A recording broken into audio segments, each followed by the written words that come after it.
Hello everyone, मैं प्रीति कोठारी आज reasoning के प्रीवियस ईयर क्वेश्चंस लेकर के आई हूँ। 10 क्वेश्चंस हैं। अब बात करते हैं पहले क्वेश्चन की। एक सीरीज इसमें दी हुई है और एक जो है ब्लैंक स्पेस है। हम इस ब्लैंक स्पेस को फिल करेंगे according to the relation between the terms. Okay, हम जो भी इन टर्म्स के बीच में रिलेशन होगा उसके अकॉर्डिंग यहाँ फिल करेंगे। तो आप देखो, जब कभी बहुत कम गैप हो, जैसे इन दोनों के बीच का जो गैप मुझे दिख रहा है वो 20 का दिख रहा है, इन दोनों के बीच का गैप 10 का दिख रहा है, तो जब गैप कम होता है तो हम दोनों को सब्ट्रैक्ट करके कर लेते हैं। जैसे इन दोनों के बीच का गैप अभी मैंने कहा कितना है 20, इन दोनों के बीच का गैप कितना है 10 है। अब जो नंबर आएगा देखते हैं उसके बीच का गैप कितना कितना होना चाहिए। अब लेकिन इसका गैप देख लेते हैं, यहाँ से यहाँ तक का अगर मैं गैप देखूं तो वो 20 का है। तो इसको फिल करने के लिए मुझे ये देखना होगा कि यहाँ पे 20 आ जाए, यहाँ पे 10 आ जाए। चेक करते हैं, इसमें अगर मैं 20 ऐड करूंगी तो कितना आएगा 61। अब 61 में क्या 10 ऐड करके 71 आ रहा है, आ रहा है। इसका मतलब हमारा थर्ड ऑप्शन करेक्ट है, राइट।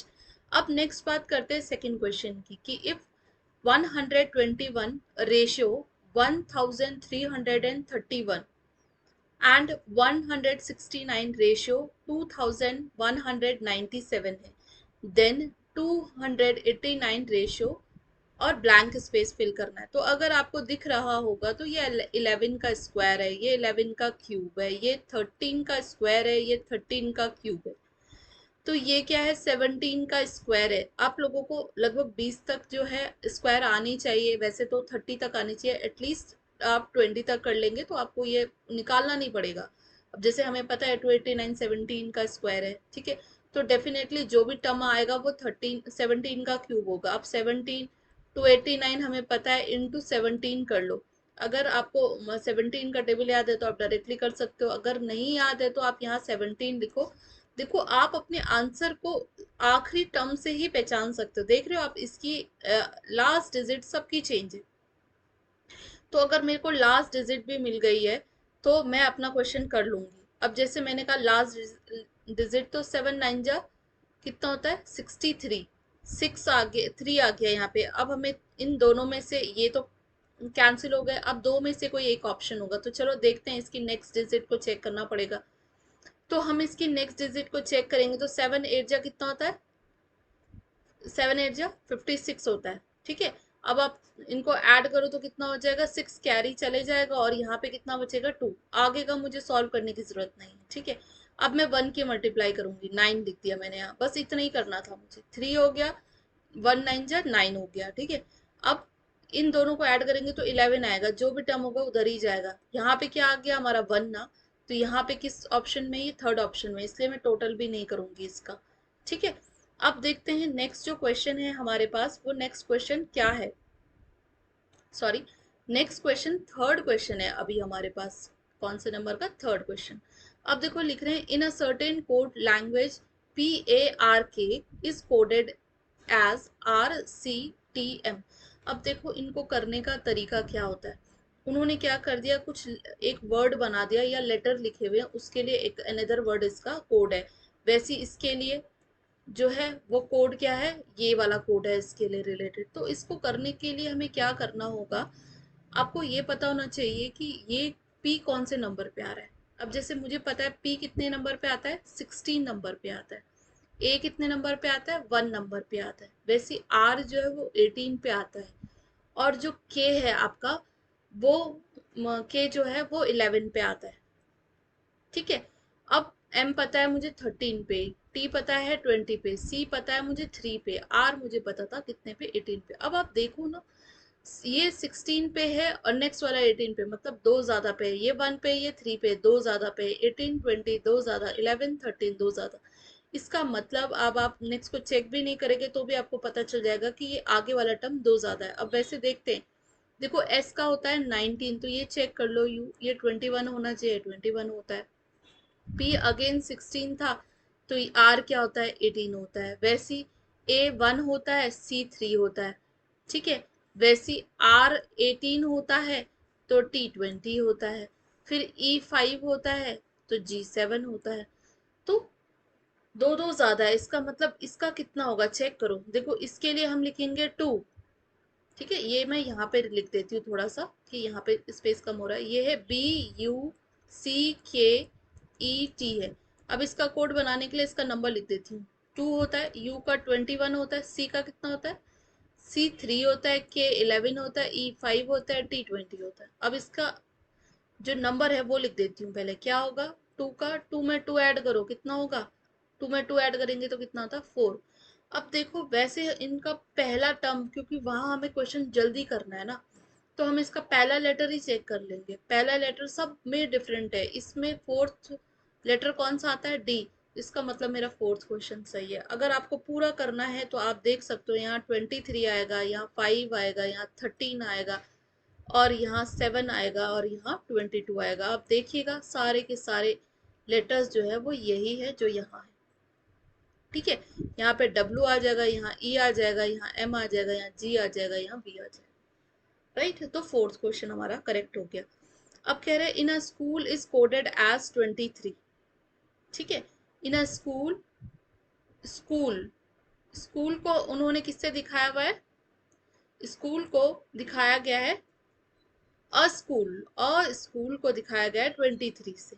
ठीक है, किसको, अ स्कूल को। इसको कैपिटल लिख दे तो थोड़ा लिखने में आसानी होगा, वैसे अ स्कूल ही ठीक था। देखो अ स्कूल को उन्होंने क्या लिखा, स्कूल, अ स्कूल को उन्होंने कोड दिया है 23। फिर स्कूल एंड टीचर को, फिर क्या है, स्कूल एंड, सॉरी अभी एंड की जरूरत पड़ेगी तो इसको ढंग से ही लिख देते हैं, एंड टीचर। इसका कितना है, 304 है। Teacher, good teacher, good teacher को उन्होंने क्या लिखा, 14 लिख दिया है। अब वो पूछ रहे हैं आपको गुड टीचर का जो देखें इसमें गुड टीचर का आगे कुछ है या नहीं, नहीं। ठीक है, अब देखते हैं उन्होंने क्या कहा, आपको बताना है good new teacher and school. अब सबसे पहले चेक करते हैं। देखो इसमें मुझे एक चीज जो है वो नहीं दिख रही है, वो दैट वन इज न्यू। मैं एक न्यू, तो ये अ स्कूल ना हो करके न्यू स्कूल था। क्या था, न्यू स्कूल। क्या है ये, न्यू स्कूल, क्योंकि नहीं तो कोड ही नहीं मिलेगा ना हमको, हम अपनी मर्जी से तो नहीं लिख सकते। तो न्यू स्कूल था ये। अब इसको अगर मैं देखूं तो ये क्या है, अभी मैंने आपको कहा ये न्यू स्कूल है। क्या है, न्यू स्कूल है। अब चेक करते हैं, देखो स्कूल है, ये स्कूल है, और ये भी स्कूल है। तो इन दोनों में से जो कॉमन नंबर होगा वही स्कूल का कोड होगा। तो स्कूल का कोड क्या होने वाला है अब, 3, क्योंकि 3 इसमें भी है और इसमें भी है। तो स्कूल की जगह मैं यहाँ पे क्या लिख देती हूँ, 3। अब एंड चेक करते हैं, देखो एंड अगर मैं चेक करूँ तो देखो टीचर और टीचर, टीचर और टीचर इन दोनों में सेम है ना, तो इन दोनों में जो सेम नंबर होगा वही आपका टीचर का कोड होगा। तो टीचर का कोड कितना हो रहा है, 4 हो रहा है।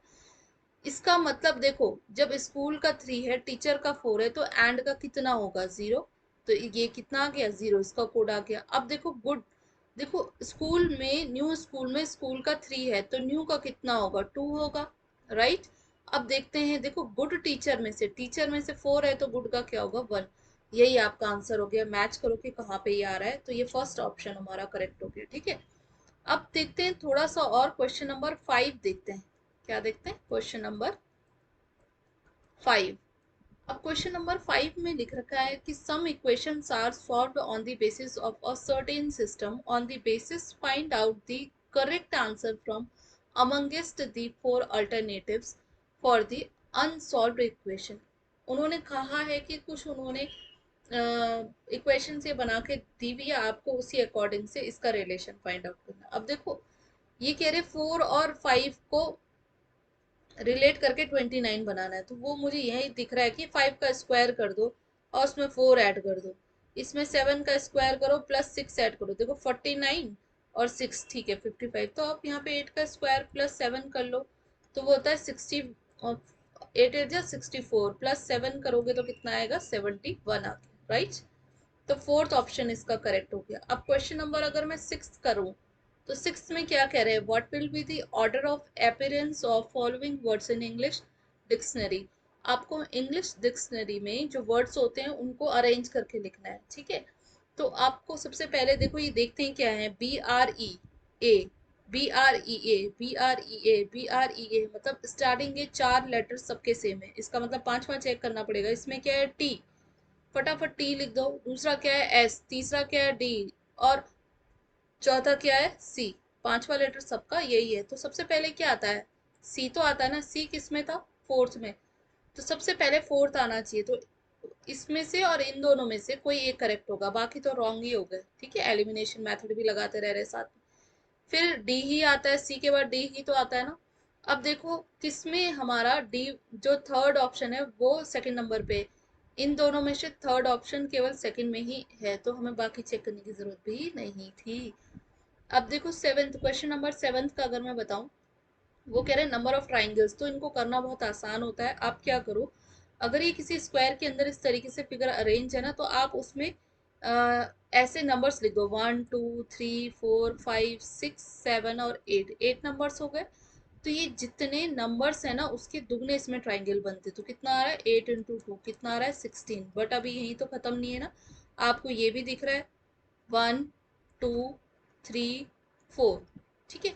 तो टोटल कितने, +4 और होंगे, तो ये मिला करके 20 इसमें ट्राइंगल्स होंगे, राइट। अब जो नेक्स्ट है, 20 इसमें ट्राइंगल हो जाएंगे। अब देखते हैं next question, question number 8। Question number 8 में क्या कह रहे, देखो, अरे, क्वेश्चन नंबर 8 ये है, a man walk 6 metre toward south, ठीक है। नीचे की तरफ वो वॉक कर रहा है। फिर उसके बाद देन टर्न राइट, ठीक है। Then turn right, right after walking 4 metre. पहले वो 6 मीटर गया, फिर उसने कहा देन टर्न राइट। अब देखो वैसे हमारा राइट हैंड साइड, अगर हम ऐसे होते तो राइट हैंड साइड इधर होता है, तो जब हम डाउनवर्ड्स होते तो राइट इधर होगा। वो यहाँ 4 मीटर गया and then again turns right and walk 6 metre. तो राइट क्या होगा इस टाइम पे, अपवर्ड डायरेक्शन में होगा। तो ये हमारा राइट टर्न हो गया, ठीक है। ये भी 6 मीटर वो किया। In which direction he is now, अब वो पर्सन यहाँ पे पहुंच गया है, ठीक है। ये वो पर्सन यहाँ से और यहाँ पहुंच गया। तो वो कह रहा है now from the starting point, अपने स्टार्टिंग पॉइंट से वो किस डायरेक्शन में। तो इस डायरेक्शन में। इस डायरेक्शन को हम क्या कहते हैं, इसको हम कहते हैं नॉर्थ, इसको कहते हैं साउथ, इसको कहते हैं ईस्ट, इसको कहते हैं वेस्ट। तो वो किस डायरेक्शन में अभी इस टाइम पे, वेस्ट डायरेक्शन में, जो कि ऑप्शन ए करेक्ट हो गया, ठीक है। अब क्वेश्चन नंबर 9 देखते हैं थोड़ा सा। ये लिखा है 5, 5, ठीक है। क्या लिखा है, 5, 5 students are sitting in a row, Tushant is on the right of Ravi. तो बनाते जाते हैं साथ साथ, ठीक है। ये तुषांत है, तुषांत पूरा लिख दो, या फिर एक ही लेटर भी काफी होता है। Tushant is right on the right of Ravi, Ravi को यहाँ बैठा दो, और रवि के राइट में तुषांत है। Tushant is on the right of Ravi, ठीक है।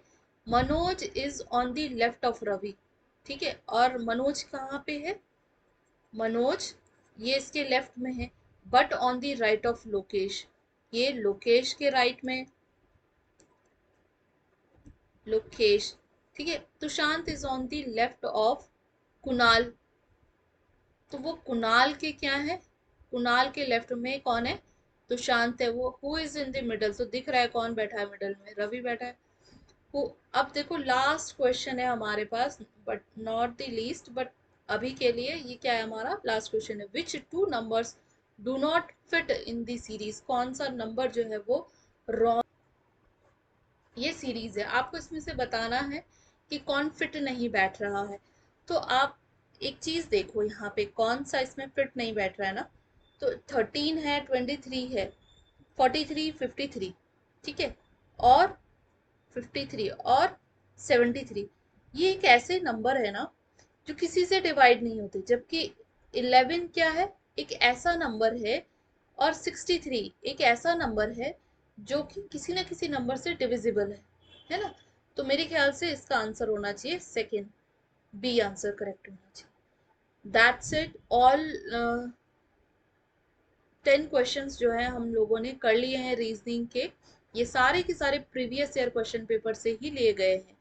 मेरे पास बहुत सारे पेपर्स हैं, एसएससी के हैं, टीजीटी पीजीटी के हैं, तो मैं उनमें से ही आपको जितनी भी मेरी सीरीज है, हर एक क्वेश्चन जो है वो प्रीवियस ईयर क्वेश्चन पेपर से लिया गया है, ये किसी बुक से नहीं लिए गए हैं। ठीक है। अगर आपको ये वीडियोस हेल्पफुल लगेंगी तो ज़रूर इसको लाइक करिएगा और अपनी प्रैक्टिस ज़रूर करिएगा। ठीक है। Thank you everyone.